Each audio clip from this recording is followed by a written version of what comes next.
اپنے شہیدوں کی تکریم رکھ کے دل میں اہل وفا ہونے کی ایک نشانی ہے. کیوں زیاکار بنوں سودے فراموش رہوں, فکر فردا نہ کروں محو غم دوش رہوں, نالے بلبل کے سنوں اور ہمتن گوش رہوں. ہم نوا میں بھی کوئی گل ہوں کہ خاموش رہوں. کیوں پاکستان کے دل پر گھاؤ لگایا, کیوں ظلم کمایا, کیوں تم نے قائد کی نشانی جنا ہاؤس جلایا.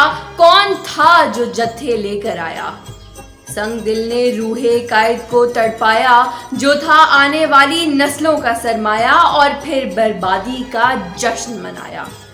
یہ احتجاج تھا کہ قومی اثاثوں اور فوجی تنصیبات پر حملہ.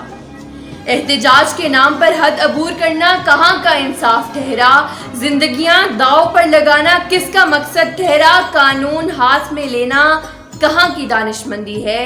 نوجوانوں کیوں بھول بیٹھے ہو, پاکستان ہے تو ہم ہیں. 9 مئی کے واقعات اور سانحات کی شدید الفاظ میں پرزور مذمت کرتا ہوں.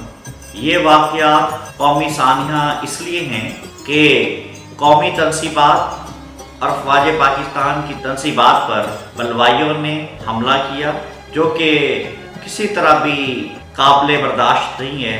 افواج پاکستان نے ہمیشہ اپنے معصوم شہریوں کو پروٹیکٹ کیا. افواج پاکستان کی جغرافیائی اور نظریاتی سرحدوں کی حفاظت آسان طریقے سے انجام دے رہے ہیں. اپنے شہیدوں کی تکریم رکھ کے دل میں اہل وفا